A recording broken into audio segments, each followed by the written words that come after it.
Welcome to the Bloomberg Markets Podcast. I'm Paul Sweeney, alongside my co-host, Matt Miller. Every business day, we bring you interviews from CEOs, market pros, and Bloomberg experts, along with essential market-moving news.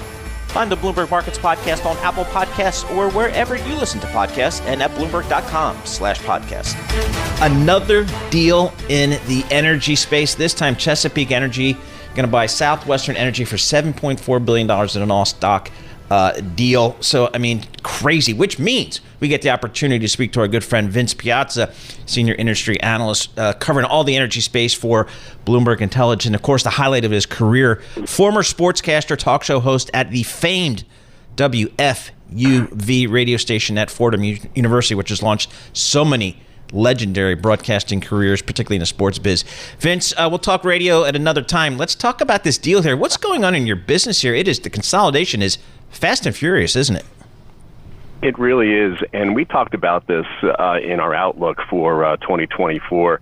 The consolidation continues. You know, we have reached a maturity phase in this industry. We had the shakeout, and now you have established players looking for increased scale and concentration. You're selling a commodity. There's little differentiation. The only way you can differentiate is by having more of it so that you can gain efficiencies, economies of scale, better productivity. And this is a prime example, Paul, right? So you have two very large players getting together to form the third largest natural gas producer behind Chevron and Exxon. So this is a globally relevant producer that will have access via its exposure to the Haynesville Shale to Gulf Coast markets, seaborne markets, and being able to push those flows out there in the international marketplace, which allows for greater diversification of selling hubs. You know, they're going to be exposed roughly 20-25% to that seaborne market.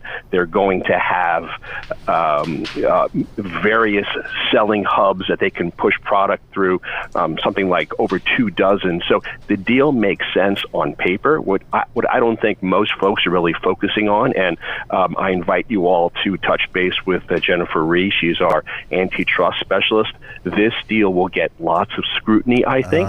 That's what I was going to ask. A deal like EQT buying up quantum assets for about $4.5 billion, that deal took about a year to close. So this is a much larger deal. It's much more concentrated in two very important specific plays. And so I think that's going to get a lot more scrutiny. So this isn't a done deal, but on paper, it is a very rational approach to a commoditized marketplace. Yeah, you read my mind, Vince, because I was going to ask you, what does the FTC think on these, large gas and oil deals? I got to talk about this whole trend of consolidation. Are we going to see this continue into 2024? I mean, is this going to be a big part of all these companies gaining scale?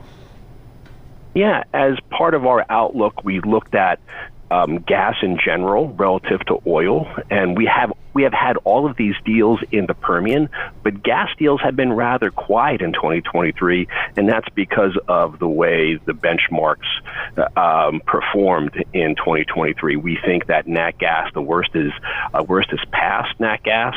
We could see better improvement in tighter markets for 2024. We think the market tightness will show itself in the second half, so we think we will have more consolidation in the natural gas space. This will likely set things off. How EQT responds, which was the largest producer, still is the largest producer until this deal closes. How they respond will be very important. Antero and CNX have been relatively absent from the M&A game. How they respond will be very important as well. So it will likely set off a mini wave of decisions that many of these operators will have to make in order to gain that scale. The scale and concentration is very important when you're selling a commoditized asset. So, Vince, I see the stock of Chesapeake Energy is actually up about 6%. You don't often or always see that when you acquirer makes a deal here because there might be some dilution concerns. Why do you think this stock is up here? Is this a good valuation aside from the strategic side to it?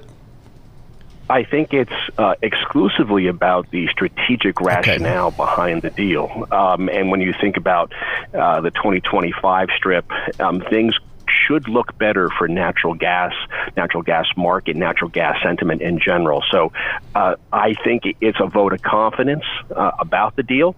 And I think it's a vote of confidence for nat gas going forward. You want to have more assets in concentrated hands and more solid hands. How fragmented, Vince, does this natural gas and still remain today? Are there private players out there that can be rolled up, or are we looking at a handful of public companies that just have to figure out who's going to go with who? Yeah, so if you think about where Chesapeake came from and where Southwestern came from, even EQT, you saw public buying private as the PE firms monetize their legacy investments to regenerate that capital. What we're going to see now, I think, is still a good amount of public buying private, but I think now we're going to see public on public mergers of equals, low premium consolidation as well. Because I think the next step is investors still want to see free cash flow. They want to see the return of excess cash. We had all this investment in the space during Shale 1.0, where a lot of capital was sunk in the ground to prove up the assets. We now have these assets proved up. It is a manufacturing process now, and now we've hit the point of maturity where there's not a lot of growth capital. So it's really sucking out that excess cash, growing at a more modest pace, controlling your expenses because you have that scale, because you have that concentration, and generating that free cash flow that right now in general is in the high single digits to low teens for the industry, and giving back that capital to the investor base.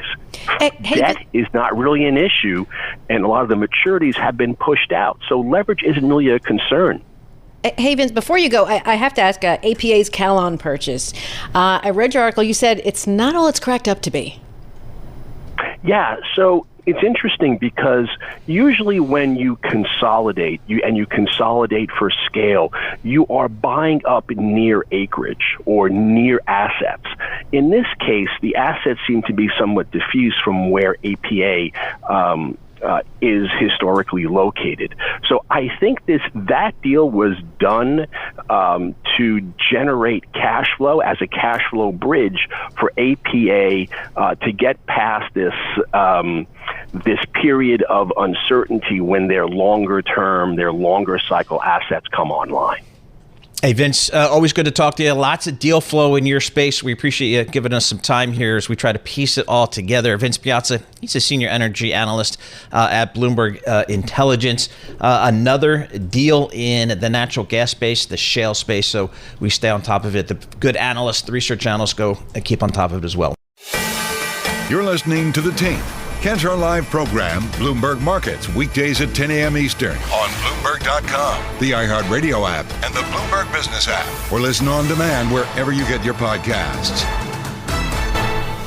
James Seyffart joins us here, and this is the guy to speak to. He, along with Eric Balchunas at Bloomberg Intelligence, the leading research on ETFs, period. For as long as we've been doing this at Bloomberg Intelligence, these are the folks that really are on top of it. And they've been on top of this Bitcoin ETF because it's such a big deal in the world of ETFs. James, thanks so much for joining us. I know you're super busy here today.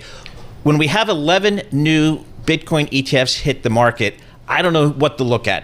Which ones should I look at? Which ones are important? What are you guys looking at? So I'm looking at all of them because I want to see how all of them are doing. The thing is, everyone's going to try to figure out what happened with flows, right?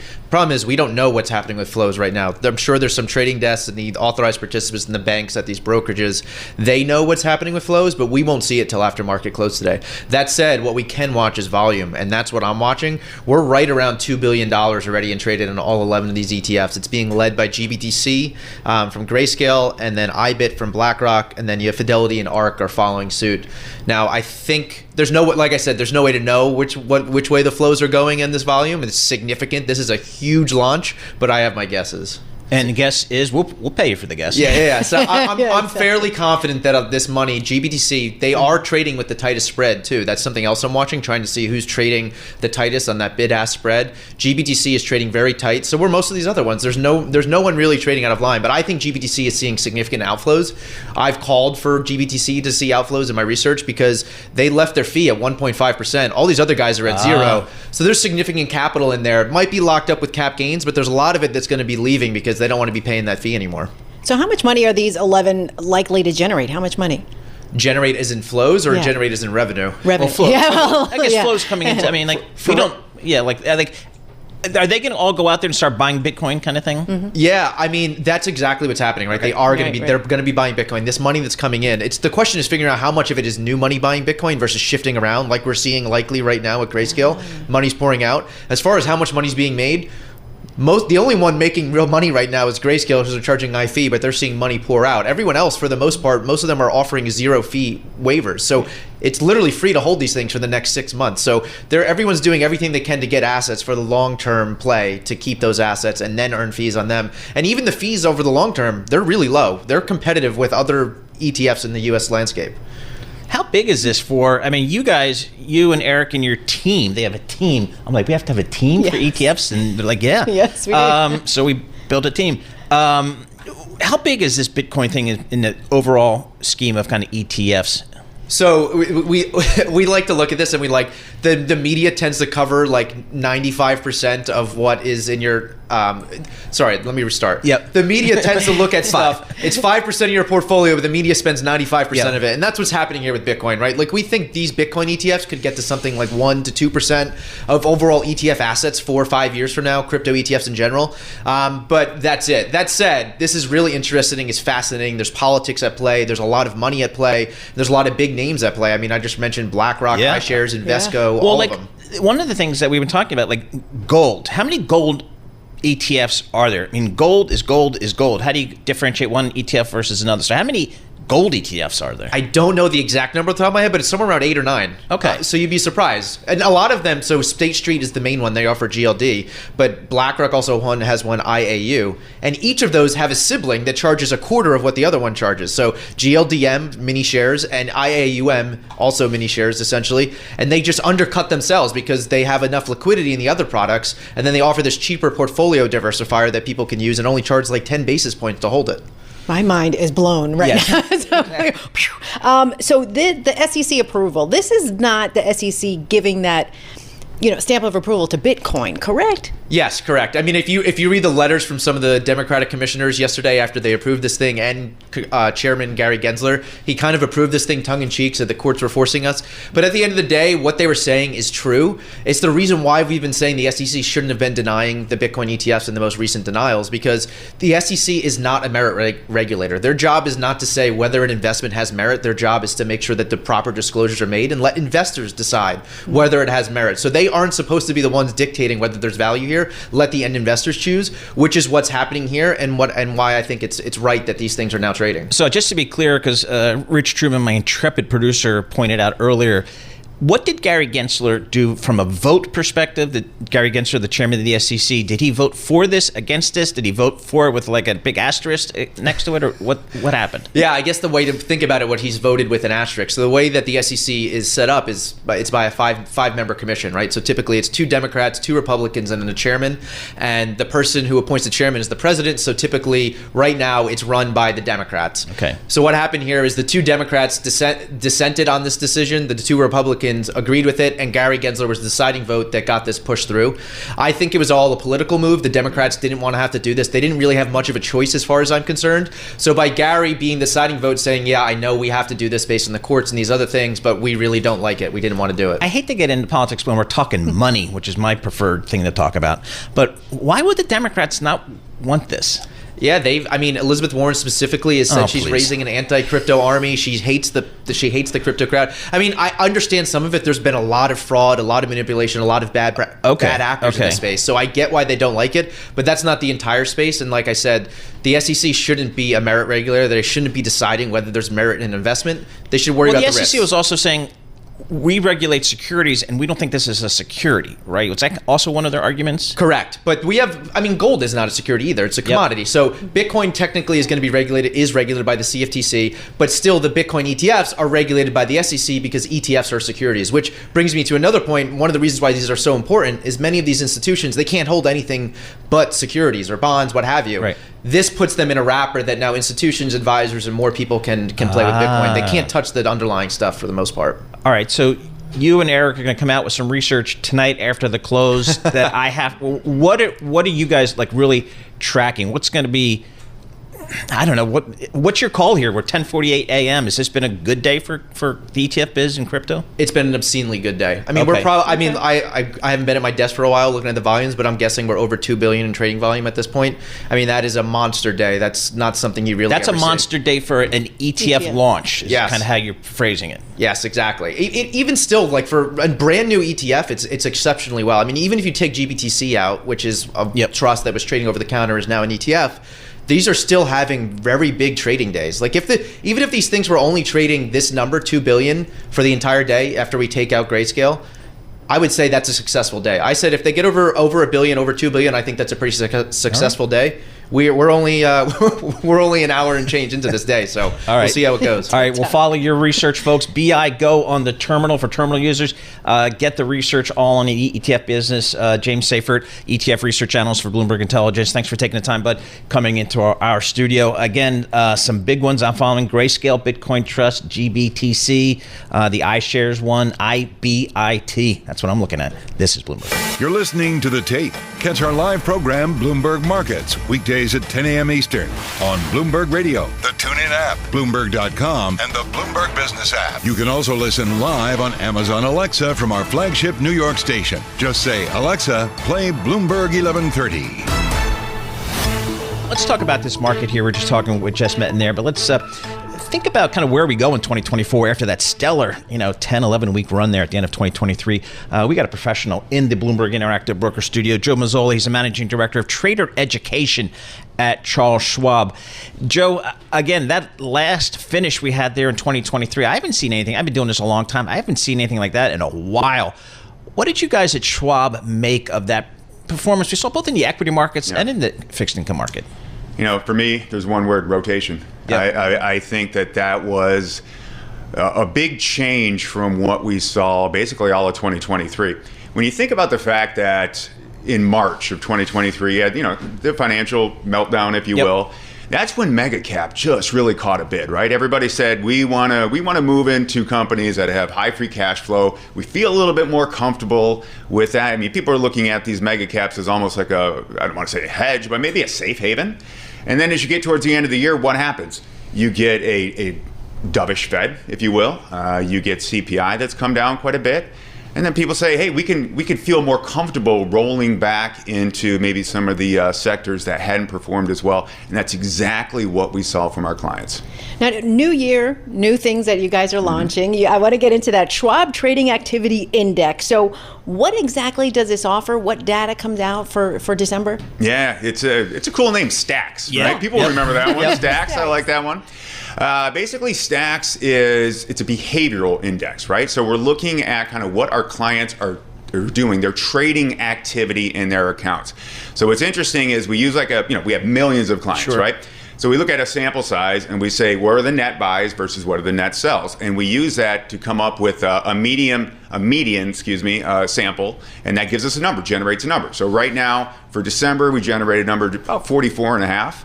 And the range traditionally is around 30 to 70, 35 to 70. So it's actually on the moderately low end, but it is a step up from what we saw in November. And interestingly enough, you might have thought that given the strength that we saw in December, that would be higher.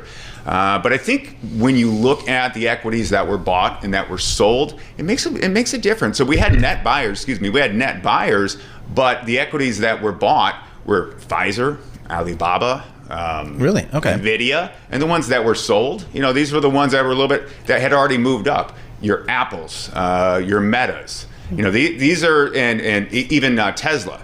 So there was a rotation, and like I said, the rotation that we saw within our clients kind of mimicked what you saw in the overall market. So what are you telling your clients these days? I mean, is it, Tom Keene has a nice expression, the courage to be in the markets. Yeah.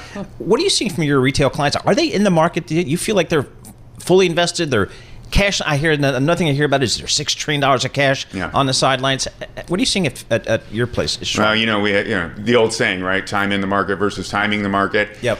That's hard for me because I'm a trader, right? And for me, I like to look at different indicators, and that's kind of how I look at the STAX, right? If you're a short-term trader or a day trader, STAX probably doesn't help you a lot by looking at sentiment. But if you're an investor and you think about what are all the tools that I have in my toolbox, right? You got your fundamental analysis, you got your technical analysis. Well, now you have that sentiment analysis that helps. Okay.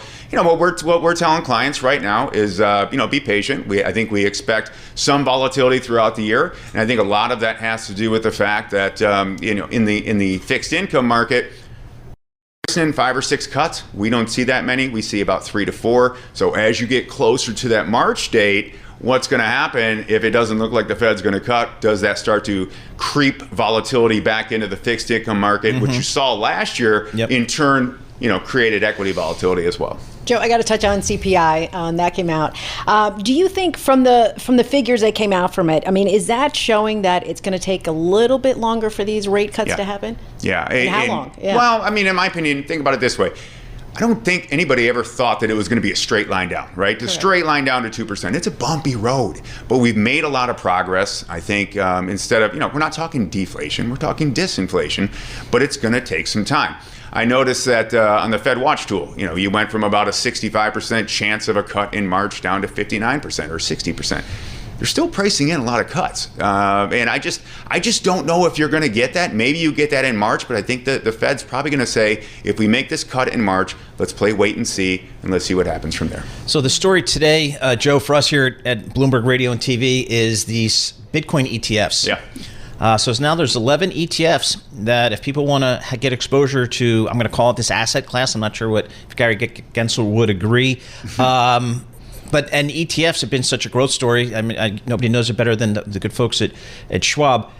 What are your clients?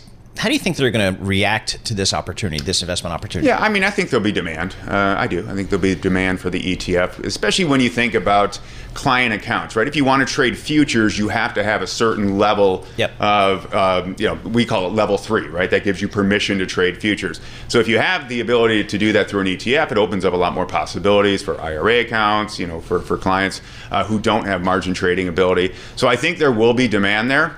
What I also question is also, where does Bitcoin fit within an investment portfolio? Right. I think this idea that in 22 and 23, it was meant to be, a hedge, or it was meant to be an alternative asset.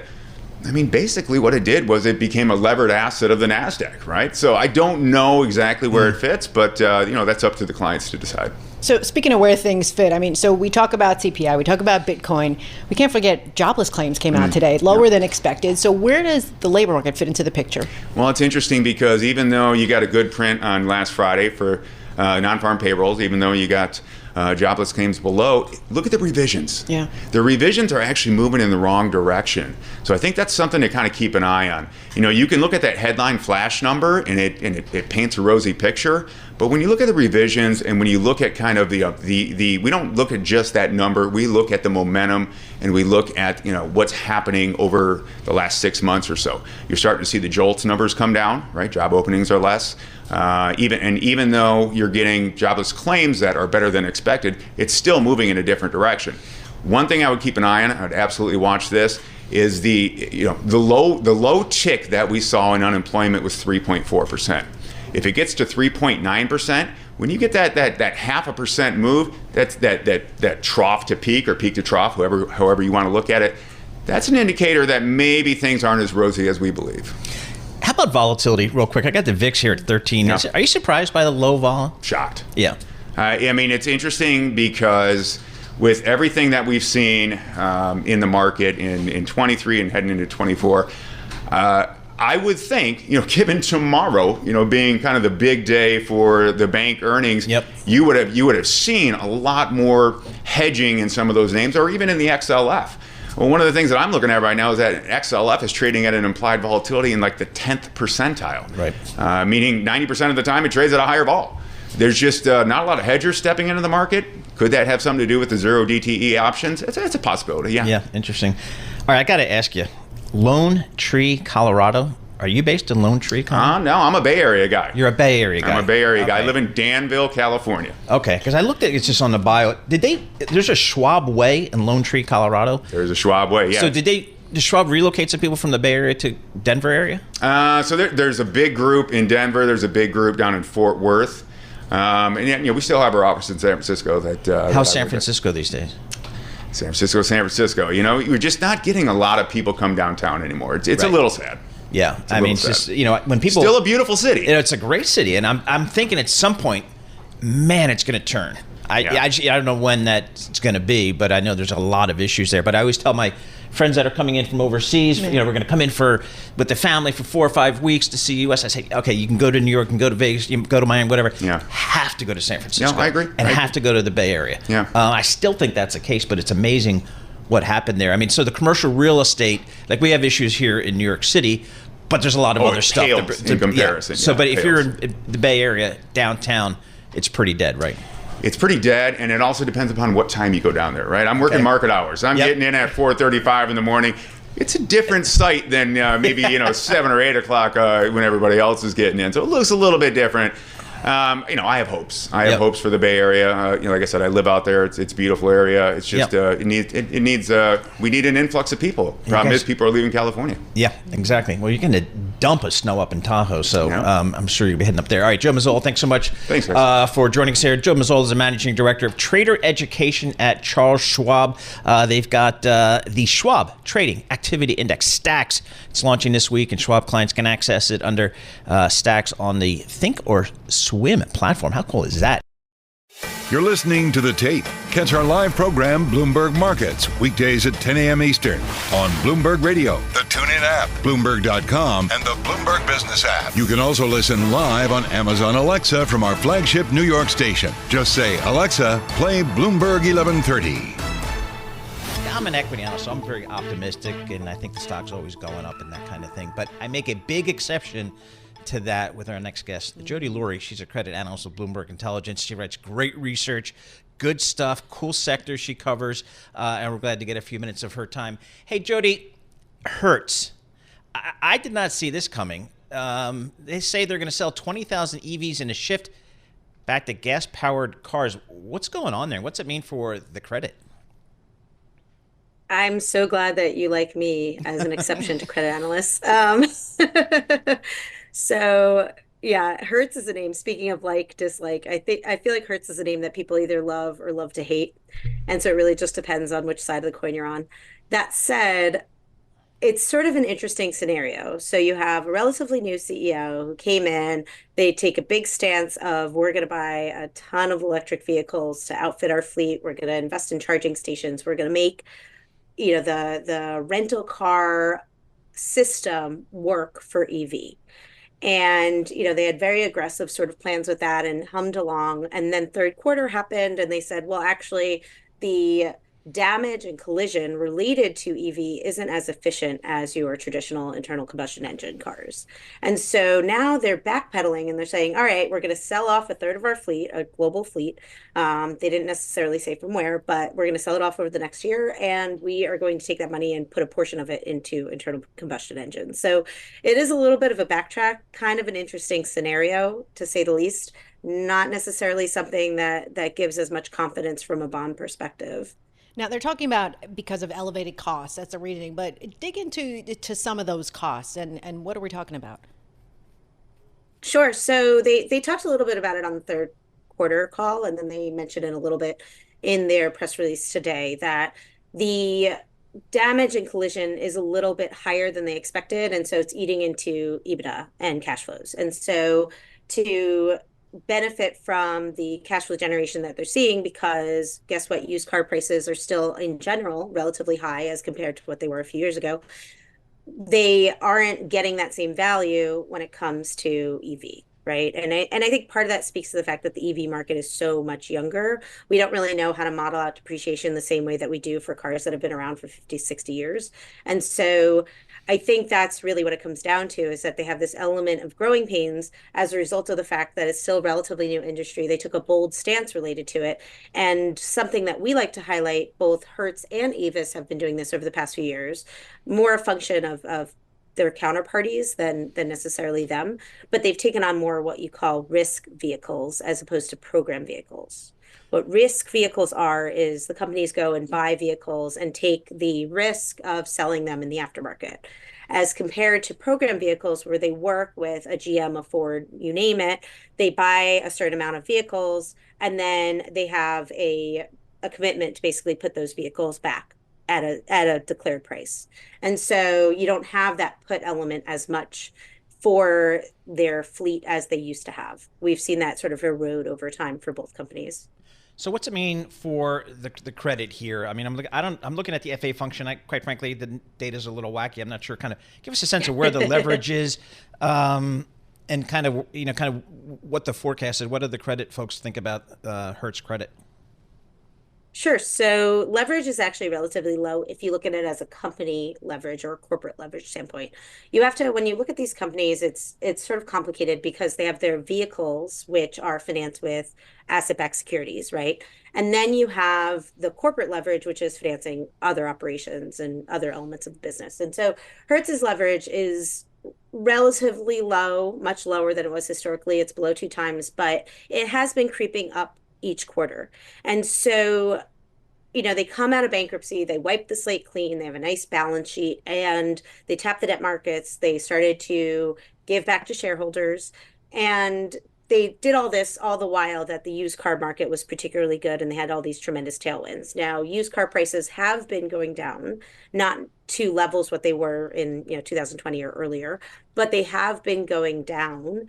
And those tailwinds that they benefited from in 2022, where they had record EBITDA levels, it's sort of eroding. And so we don't necessarily see the top line activity, so the revenue element, the consumer piece of rental cars being negative. We actually see that as a relatively big tailwind this year, particularly as there's more business travel. At the same time, it's these sort of functions related to outfitting your fleet, getting rid of your fleet, rotating your fleet. That's always the piece that can bring some troubles. Now, I want to take this to Paul, you're a travel guy and Sure. You're a jet setter. So I want to take this to the leisure outlook for travel. Have you ever done a cruise, Paul? No, I have not. He's okay. But apparently the rise in leisure activities is helping the cruise market. Is that correct? That is very correct. That is spot on. So, people like to joke rising tides lift all boats, but here I would say it's true. The cruise lines are the names that I think there were a lot of people who sort of wrote them off for dead a few years ago. They've been this tremendous turnaround story, repaying their debt load, bringing, improving their balance sheets, focusing on credit quality and, ratings improvements. And they've been saying all the right things. They've been trying to time the market as they can. Some have been a little bit more successful than others in terms of pricing. But that said, they're all committed to deleveraging into this year. And we're seeing that booking rates are also still pretty positive. Consumers are latching on to the narrative around cruises. And so I think there's still a lot of momentum around the cruise industry, at least going into this year. Yeah, one of my clearest memories of the early days of the pandemic was the cruise companies rushing out to the corporate bond market, and because they knew probably better than anybody that their business was going to be shut down. They probably didn't know it would be shut down for this long, but they needed the cash just to survive. So just take, for example, I'm looking at Royal Caribbean. They had, at the end of 19, $11.7 billion of total debt. By the end of 2020, it was $20 billion of total debt. So almost double their debt load as they kind of loaded up. Where's the leverage of this cruise industry? Where is it now? Where are you guys in the credit space kind of think it should be? Right. So where it should be is always, as a credit analyst, you say the lowest possible you can do while being a good level of investment grade. Um, but that said, outside of that, I mean, if you look at a name like Royal Caribbean or like a Carnival, so Carnival, they had their peak debt level was about 35, 36 billion. They've now brought it down to below 31 billion. And so that's a tremendous, sort of cut into their debt load. And so it's less of an issue related to refinancing their debt to push out the maturities, more so actually bringing down the debt load because what they have currently is not sustainable, even with their large fleet. That said, I think management is looking to get somewhere below 375 if I had to guess. The only reason why I say that is because that's where the raters have guided historically what they need to stay investment grade. Both Royal and Carnival have communicated that they want to be investment grade, Royal by 2025, Carnival by 2026. I think, we've modeled out all scenarios where they could make it there. They could take a little longer to get there. I think it's really dependent on a few things. Number one, the fact that the consumer still has an appetite to go on cruises, but more so, geopolitical risk, different sort of ways that there can be a monkey wrench in this whole process. And so provided they can still sort of maneuver these regional issues such as Russia, St. Petersburg was a big port, and then you had Tel Aviv, which was a big port in Haifa. Right. And so they had to sort of design around those situations and are constantly adjusting. I mean, they adjust for weather all the time, but now they're adjusting for weather and geopolitical risk. Jody, always a pleasure to speak with you. Jody Lurie, credit analyst at Bloomberg Intelligence. She follows the travel, the leisure, lodging, gaming, restaurants from the fixed income perspective. She knows those industries backwards and forwards, so we love chatting with her. And again, that news that kind of jumped out at a lot of people this morning was Hertz to sell 1/3 of their EV fleet in a shift back to gas-powered cars.